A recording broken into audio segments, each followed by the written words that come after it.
নমস্কার বন্ধুরা, CISF central industrial security ফোর্সে এএসআই অ্যাসিস্ট্যান্ট সাব ইন্সপেক্টরের রিক্রুটমেন্ট হচ্ছে প্যারামেডিক্যাল স্টাফ। 3টা স্ট্রিম আছে, দেখে নেব স্ট্রিমগুলি কী কী। একটু জুম করে দিই, পেজটা 2 পার্টে আছে, এক পার্ট করে দেখে নেব, ঠিক আছে। মেল ফিমেল পুরুষ মহিলা উভয়ই অ্যাপ্লাই করতে পারবে। বেতনক্রম যেটা দেওয়া হবে 29,200 টাকা থেকে 92,300 টাকার পে স্কেলটা পাওয়া যাবে, ঠিক আছে।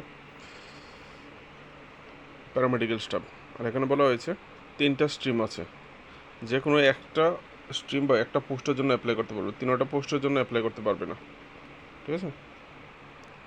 তো সিলেকশন প্রসেস মোটামুটি এখানে বলা হয়েছে রিটেন টেস্ট হবে 100 নম্বরের, তারপর হবে ফিজিক্যাল স্ট্যান্ডার্ড টেস্ট দেওয়া আছে, দেখিয়ে দেবো কার কতটুকু হাইট চেস্ট দরকার। তারপর হচ্ছে documentation, basic vocational aptitude test, আর একটা হচ্ছে medical examination. Recruitment will be conducted on all India basis.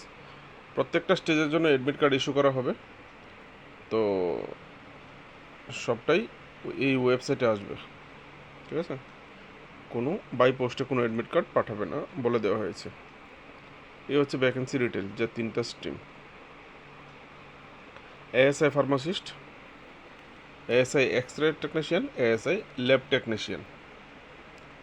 তো এখানে এএসআই ফার্মাসিস্ট হচ্ছে সবচেয়ে বেশি, 18টা পোস্ট, যার মধ্যে 2টা পোস্ট এক্স সার্ভিসম্যানের জন্য রিজার্ভ আছে।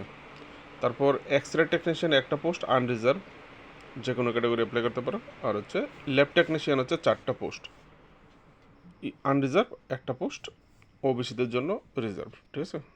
তো এই হচ্ছে ভ্যাকেন্সি রেটেড, টোটাল এখানে 24টা ভ্যাকেন্সি আছে। তোমাদের যে এক্সামটা হবে, এক্সাম রেটের এখানে 4.2 নম্বর পয়েন্টের এ ওএমআর বেসড বা কম্পিউটার বেসড টেস্ট হতে পারে, আর কোশ্চেন পেপার হিন্দি এবং ইংলিশে হবে, ঠিক আছে। যে কোনো একটা তুমি চুজ করতে পারো। সবচেয়ে যেটা জরুরি, কোয়ালিফিকেশান। এখানে এএসআই ফার্মাসিস্টের কোয়ালিফিকেশান 12 পাস হতে হবে, সঙ্গে ডিপ্লোমা অথবা ডিগ্রি হতে হবে ফার্মেসিতে, সরকারি কোনো সেন্ট্রাল বা রাজ্য সরকারের কোনো ইনস্টিটিউশন থেকে। আর সঙ্গে তোমার নাম ফার্মেসি কাউন্সিলের রেজিস্টার থাকতে হবে, ফার্মেসি অ্যাক্ট 1948 হিসাবে, ঠিক আছে। অ্যাজ এ ফার্মাসিস্ট রেজিস্টার থাকতে হবে। তারপর যে কোয়ালিফিকেশানটা হচ্ছে এক্স রে টেকনিশিয়ান, 12 পাস লাগবে। 12 পাসের সঙ্গে সঙ্গে 2 বছরের ডিপ্লোমা ইন রেডিওগ্রাফি। তারপর হচ্ছে ল্যাব টেকনিশিয়ানের জন্য সায়েন্স স্ট্রিমে 12 পাস হতে হবে, 12 পাস উইথ সায়েন্স, মানে হচ্ছে সায়েন্স স্ট্রিমে 12 পাস হতে হবে, ঠিক আছে। আর সঙ্গে 2 বছরের diploma in medical laboratory technology, ঠিক আছে। তো যোগ্যতাগুলি পেয়ে গেলে তারপর যে ফিজিক্যাল স্ট্যান্ডার্ড টেস্টটা তোমাদের নেওয়া হবে রিটেন এক্সামের পর, এই হচ্ছে physical standard test. General, EWS, SC, OBC candidate যারা আছো তাদেরকে হাইট হতে হবে, পুরুষ ক্যান্ডিডেটদের জন্য হাইট হতে হবে 170 সেন্টিমিটার, চেস্ট হতে হবে 80 নর্মাল, ফুলিয়ে 85। আর মহিলাদের ক্ষেত্রে 157 সেন্টিমিটার হাইট, চেস্টের নাপের প্রয়োজন নেই।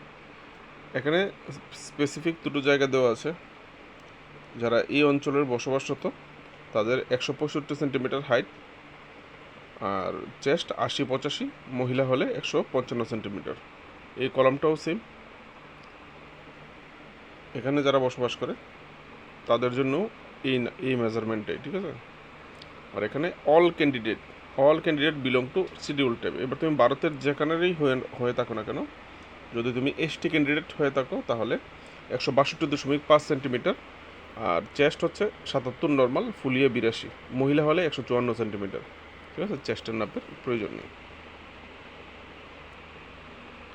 এখানে মেডিকেল স্ট্যান্ডার্ড টেস্ট কীভাবে নেওয়া হবে এগুলো দেখে নেবে। ওয়েট প্রপোর্শনালি তোমার হাইটের হিসেবে যতটুকু ওয়েট হওয়া দরকার ততটুকুই হতে হবে। অ্যাপ্লাইয়ের যে লাস্ট ডে সেটা হচ্ছে 7 জুলাই 2026, আর অ্যাপ্লাই শুরু হবে 8 জুন থেকে, ঠিক আছে। অ্যাপ্লাই শুরু হতে আরও 4 দিন বাকি আছে। অফিসিয়াল ওয়েবসাইট চেক করবে, আরও একটা ডিটেলস নোটিফিকেশান আরও ক্লিয়ার করে আসতে পারে, ঠিক আছে। এখানে 8.6 পয়েন্টটাতে বলা হয়েছে তুমি অ্যাপ্লাইয়ের পর যে মোবাইল নাম্বার ইমেল আইডি দেবে এগুলি যেন চেঞ্জ না করো, কারণ তুমি না হলে কোনো মেসেজ বা ইমেল আসলে তুমি বুঝতে পারবে না। অ্যাপ্লিকেশন ফি 100 টাকা দিতে হবে, 100 টাকা। ইউআর ইডাব্লিউএস ওবিসি ক্যান্ডিডেট যারা আছো তোমাদেরকে, আর মহিলা এসসি এসটি এক্স সার্ভিসম্যান যারা আছো তোমাদেরকে দিতে হবে না, এক্সামটেড, ছাড় দেওয়া হয়েছে।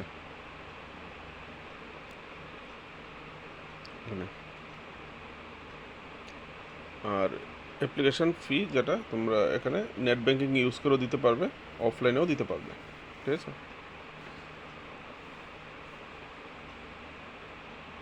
রিটেন টেস্ট, ফিজিক্যাল স্ট্যান্ডার্ড টেস্টের পরে তোমাদের যে টেস্টটা নেওয়া হবে basic vocational aptitude test will be qualifying in nature, এটা তুমি পাস করলেই হবে, এটার মার্ক যোগ হবে না। তো এখানে টেস্টটাতে তোমার যে প্রফেশন যেটা চাওয়া হয়েছে ফার্মাসিস্ট, তারপর X ray technician, lab technician, ওই রিলেটেড একটা টেস্ট নিতে পারে, তুমি কতটুকু এলিজিবল, তোমার যোগ্যতা কতটুকু চেক করার জন্য, ঠিক আছে। তো চলো দেখে নেবো এবার পরীক্ষাটা কীভাবে হবে। এখানে একটা হেল্পলাইন নাম্বার দেওয়া হয়েছে, যদি কেউ জিজ্ঞেস করতে চাও, কোনো কিছু জানতে চাও, এই দুটো হেল্পলাইন নাম্বার আছে, সকাল 10টা থেকে বিকাল 6টা পর্যন্ত ফোন করতে পারবে অফিস আওয়ারে, ওয়ার্কিং ডেতে। এখানে 4.5 পয়েন্টটা দেখো, এখানে বলা হয়েছে তোমাদের স্পেসিফিক একটা 5 গুণ নেওয়া হবে। এই যে টেস্টে দেখেছো বেসিক ভোকেশনাল অ্যাপটিটিউড টেস্টে যে নেওয়া হবে, সেখানে রিটেন টেস্ট থেকে, ফিজিক্যাল স্ট্যান্ডার্ড টেস্ট থেকে যারা কোয়ালিফাই করবে সেখান থেকে 5 গুণ নেওয়া হবে। মানে এখানে 24টা পোস্ট আছে টোটাল, তো 5 × 24 120 জনকে নেওয়া হবে। তো রিটেন টেস্টটা স্বভাবতই একটু টাফ হবে, যারা বেশি পাবে তারাই চাকরিটা পাওয়ার সম্ভাবনা থাকবে। আশা করি ব্যাপারটা বুঝতে পেরেছ। এখানে এলিজিবিলিটি বয়স 18 থেকে 28 বছর, জেনারেল ইউআর ক্যাটাগরি যারা আছো তোমাদের জন্য। কাট অফ ডেট 7 জুলাই 2026, অ্যাপ্লাইয়ের লাস্ট ডেটটা হচ্ছে কাট অফ ডেট বয়স গণনার, ঠিক আছে। আর এখানে 5 বছর রিল্যাক্সেশন আছে যারা এসসি এসটি, 3 বছর রিল্যাক্সেশন আছে যারা ওবিসি ক্যান্ডিডেট আছে তোমাদের জন্য।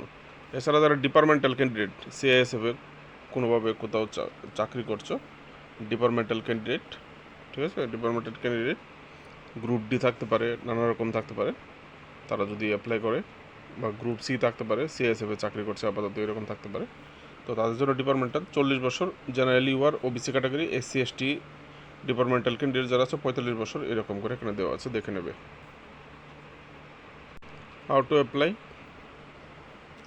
অনলাইন অ্যাপ্লাই করতে হবে, অফিসিয়াল ওয়েবসাইট, ঠিক আছে, যে ওয়েবসাইটের মাধ্যমে অনলাইন অ্যাপ্লাই করবে। আর এখানে প্রত্যেকটা জুরিডিকশনের অফিস, ঠিক আছে, জুরিডিকশন অফিসগুলি দেখে নেবে, তোমার জুরিডিকশন কোনটা, কোনখানে তোমার অফিস কী কী আছে, এগুলি ডিটেলস চাইলে দেখে নিতে পারো। এই হচ্ছে তোমাদের রিটেন এক্সাম যেটা হবে, 100 মার্কের একটা রিটেন টেস্ট হবে, 100 মার্কের ওএমআর বেসড অথবা কম্পিউটার বেসড টেস্ট, হিন্দি এবং ইংলিশে কোশ্চেন পেপার থাকবে। আর এখানে সিলেবাস যেটা বলা হয়েছে, এটা হচ্ছে তোমাদের সিলেবাস, এই জায়গাটা to test their knowledge in their respective trade, মানে তুমি যে স্ট্রিমে পড়াশোনা করেছো ওই স্ট্রিমে। ফার্মাসিস্ট যারা, তাদের ফার্মাসিস্ট নিয়ে, যারা X ray technician X ray নিয়ে, ল্যাব টেকনিশিয়ান ওই বিষয়টা নিয়ে কোশ্চেন করাবে, এটাই তোমাদের সিলেবাস, ওই বিষয়টা ভালো করে পড়লেই হবে। তো মোটামুটি যা ডিটেলস দরকার ছিল আমি তোমাদের প্রোভাইড করে দিয়েছি। এখানে কীভাবে ওয়ান টাইম রেজিস্ট্রেশন করতে হবে, কীভাবে ফর্মটা ফিল আপ করতে হবে, এই কলামটাতে দেওয়া আছে, ঠিক আছে, দেখতে চাইলে কি দেখে নিতে পারো। ভিডিও ভালো লাগলে অবশ্যই লাইক করবে, যদি নতুন হয়ে থাকো চ্যানেলে অবশ্যই সাবস্ক্রাইব করে বেল আইকন প্রেস করে রাখবে। নমস্কার।